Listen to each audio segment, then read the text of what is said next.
Hello बच्चों, good morning. मैं आपकी अध्यापिका श्रीमती सुमन राय, सतसेवा बालिका इंटर कॉलेज मालटारी आजमगढ़ आज आप लोगों को संस्कृत पढ़ाऊंगी। हाँ तो बच्चों, आज हम लोग कक्षा 10 की क्लास में संस्कृत पद्य पीयूषम का तृतीय पाठ सुक्ति सुधा पढ़ेंगे। सुक्ति सुधा मतलब सुक्तियों का अमृत। सुक्तियों का अमृत। इस पाठ में महापुरुषों द्वारा कहे गए सुंदर वचनों को सुक्ति के रूप में प्रस्तुत किया गया है। इसके माध्यम से संस्कृत भाषा की महत्ता, काव्य शास्त्रों का मनन चिंतन, पृथ्वी का बहुरत्ना होना, विद्या महिमा, श्रम की महत्ता आदि को संस्कृत की छोटी छोटी उक्तियों के द्वारा समझाने का प्रयास किया गया है। ये मनुष्य को आनंद प्रदान करते हुए, ये सुक्तियाँ मनुष्य को आनंद प्रदान करते हुए जीवन में नैतिकता और सामाजिकता का सृजन करती हैं और मनुष्य को आगे यानी अमृत तत्व की ओर बढ़ने की प्रेरणा देती हैं। चलिए पहले श्लोक से शुरू करते हैं। भाषासु मुख्या मधुरा दिव्या गिरवाण भारती, तस्माधिकाव्यम मधुरम तस्मादपि सुभाषितम। भाषासु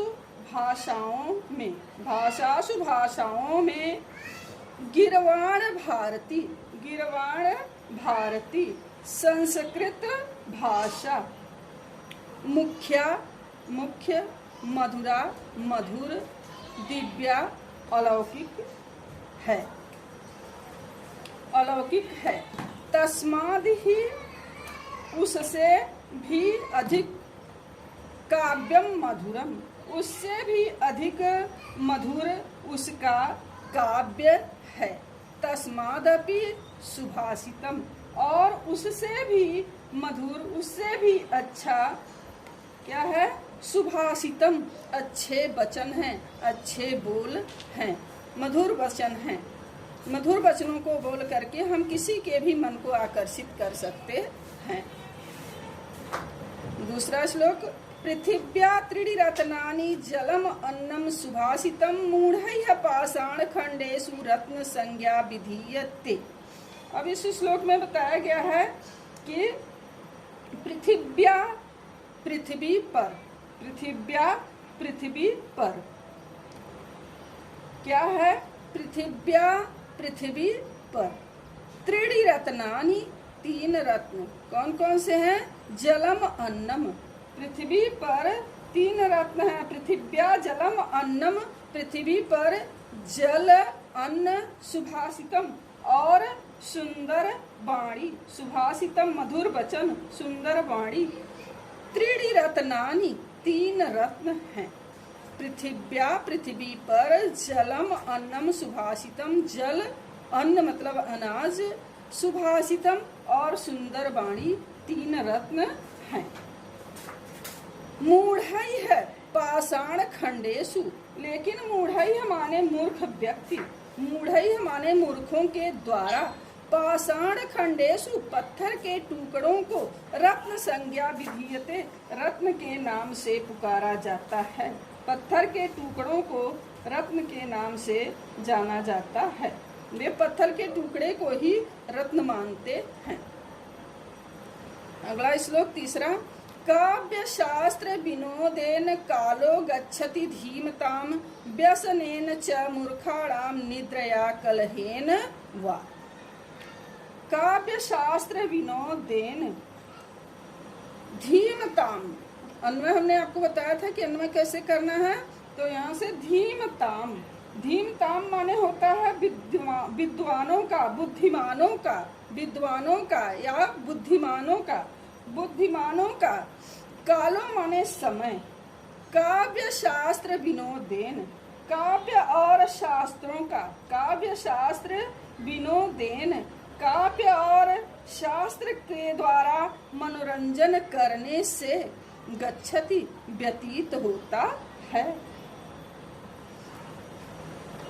धीमताम विद्वानों का समय, कालो माने समय, काव्य शास्त्र विनोदेन गच्छति काव्य और शास्त्रों के अध्ययन के द्वारा चर्चा के द्वारा बीतता है। मूर्खाराम, लेकिन मूर्खों का समय व्यसनेन, व्यसन माने बुरी आदतों के द्वारा, कलहेन वा अथवा लड़ाई झगड़ों के द्वारा गच्छति माने व्यतीत होता है। चौथा श्लोक, श्लोकस्तु श्लोकताम याति यत्र तिष्ठन्ति साधवः लकारो लुप्यते तत्र यत्र तिष्ठन्त असाधवः। अब चौथे श्लोक में देखिए क्या बताया गया है।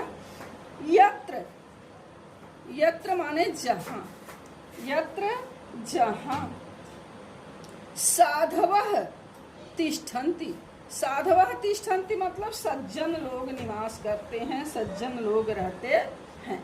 जहां पर सज्जन पुरुष रहते हैं, सज्जन लोग रहते हैं, तत्र श्लोकः, तत्र श्लोकः, तत्र वहां पर, श्लोक तो श्लोक ताम याति, वहां पर श्लोक ताम याति मतलब श्लोक ताम माने कीर्ति को, यश को, श्लोक जो है वह कीर्ति को, यश को, याति माने प्राप्त करता है।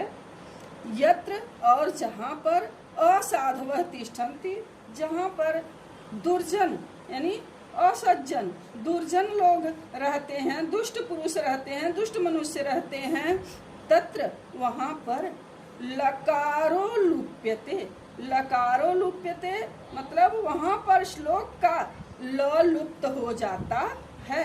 ल लुप्त होकर के, समाप्त होकर के श्लोक क्या बन जाता है, शोक बन जाता है। एक बार फिर इसको देख लीजिए। यत्र जहां पर साधवः तिष्ठन्ति सज्जन लोग रहते हैं, तत्र वहां पर श्लोकस्तु श्लोक तो, श्लोक ताम याति यानी कीर्ति को, यश को, याति प्राप्त हो जाता है, प्राप्त हो जाता है, पहुंच जाता है। यत्र जहां पर असाधवः तिष्ठन्ति दुर्जन लोग, दुष्ट मनुष्य रहते हैं, वहां पर लकारो लुप्यते, वहां पर श्लोक का लकारो लुप्यते, लकार लुप्त हो जाता है। श्लोक से आप ल को निकाल देंगे तो श्लोक बन जाएगा शोक, यानी वहां पर लकार लुप्त हो जाता है, श्लोक जो है वह शोक बनकर रह जाता है।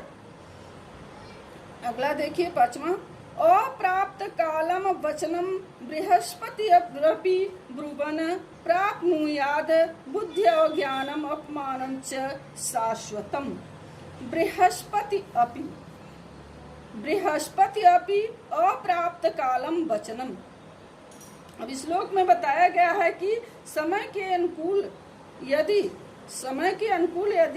समयानुकूल बात न कही जाए तो वहाँ बुद्धि के देवता बृहस्पति भी अनादर को प्राप्त होते हैं। इसलिए समय के अनुकूल ही, जैसा समय हो वैसी ही बात करनी चाहिए। बृहस्पति अपि, बुद्धि के देवता बृहस्पति भी, अप्राप्त कालः वचनम, समय के विरुद्ध बात करते हुए, अप्राप्त कालम वचनम समय के विरुद्ध बात करते हुए, बृहस्पति अपि भगवान बृहस्पति भी,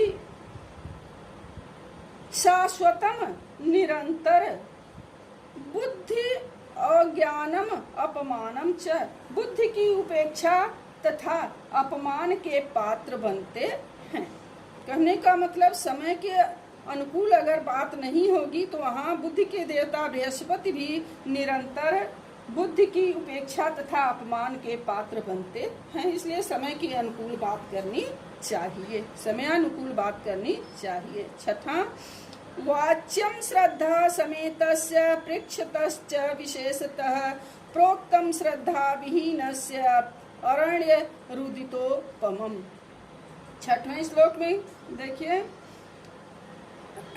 श्रद्धा समेतस्य, श्रद्धा समेतस्य, श्रद्धा से युक्त होकर, श्रद्धा समेतस्य श्रद्धावान तथा विशेषतः पृक्षतः विशेष रूप से पूछने वाले व्यक्ति से ही वाच्यम बात करनी चाहिए।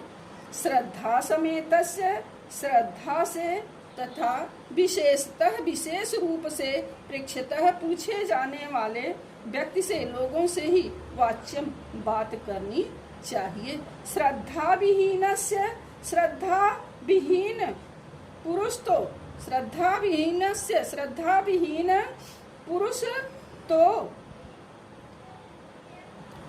अरण्य रुदितम अपि प्रोक्तम।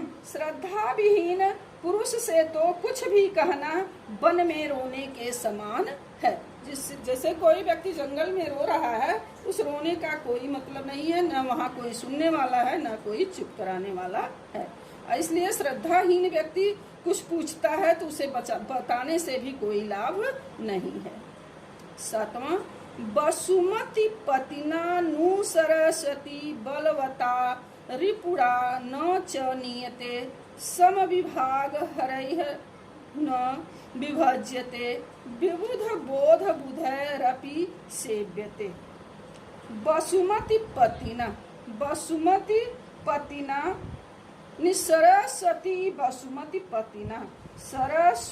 वसुमति पतिना विद्या किसी बलवान रिपुराम शत्रु द्वारा तथा बलवताम बलशाली वसुमति पतिना माने राजा, पृथ्वी के स्वामी। विद्या किसी सरस्वती विद्या किसी बलवता बलवान पुरुष के द्वारा, रिपुड़ा माने शत्रु के द्वारा और वसुमति पतिना राजा के द्वारा न नियते नहीं ले जाई जा सकती है। समविभाग हरई है समान का हिस्सा बटाने वाले, समविभाग हरई है समान का। इसी प्रकार समान भागीदारी वाले भाई के द्वारा भी न विभज्यते नहीं बांटी जा सकती है। विबुध बोध बुधै अपि सेव्यते। विद्या तो केवल देवताओं के ज्ञान के समान ज्ञानी पुरुषों के द्वारा ही श्रेष्ठता यानी ज्ञानी पुरुषों के द्वारा ही सेवन की जा सकती है। लक्ष्मी न या याचक दुख हारिणी विद्या न या अपि अच्युत भक्ति कारिणी पुत्रो न यह पंडित मंडल अग्रणी सा नैव। अब इस श्लोक में बताया गया है विद्या के बारे में कि विद्या कैसी है। देखिए, या माने जो, या जो विद्या, या जो विद्या, या जो लक्ष्मी है, या लक्ष्मी है, जो लक्ष्मी याचक दुख हारिणी, जो लक्ष्मी याचक दुख हारिणी माने मांगने वाले का। इसमें कवि बता रहा है कि जो लक्ष्मी मांगने वाले के दुख हारिणी, दुख को दूर न करे। या विद्या और जो विद्या अच्युत भक्ति कारिणी, अच्युत माने विष्णु भगवान, विष्णु भगवान की भक्ति न कराए, विष्णु भगवान की भक्ति न कराए। और पुत्रो यह न, और पुत्र जो पंडित मंडल अग्रणी विद्वानों की सभा में अग्रणी न हो, श्रेष्ठ न हो। सा नैव न तो न हो तो न वो लक्ष्मी है, न वह विद्या है, और न वह पुत्र है। केयूराः न विभूषयन्ति पुरुषम हारा न चंद्रोज्ज्वला न स्नानम न विलेपनम न कुसुमम न अलंकृता मूर्धजा बाणे एका समलंकरोति पुरुषम या संस्कृता धार्यते क्षीयन्ते खलु भूषणानि सततम वाग भूषणम। 9वां श्लोक है। देखिए, मनुष्य की शोभा कैसे बनती है उसके बारे में बताया गया है। केयूराह, केयूराह माने बाजूबंद, हाथ में पहनने वाला एक आभूषण। केयूराह बाजूबंद। चंद्रोज्वलाह, चंद्रमा के समान उजले। हाराह, हार। न विभूषयंती, इसमें बताया गया है कि मनुष्य को केयूराह माने बाजू बंद, पुरुष को न केयूराह माने न तो बाजूबंद, न चंद्रोज्वला और न तो चंद्रमा के समान उजले। हाराह, हार यानी मोतियों के हार, मणि के हार। मनुष्य को न तो मोतियों के केयूराह माने बाजूबंद, न चंद्रोज्वला हाराह, न चंद्रमा के समान उजले हार।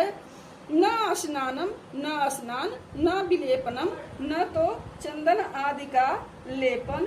न कुसुमम अलंकृता मूर्धजा, न तो फूलों से सजे हुए बाल।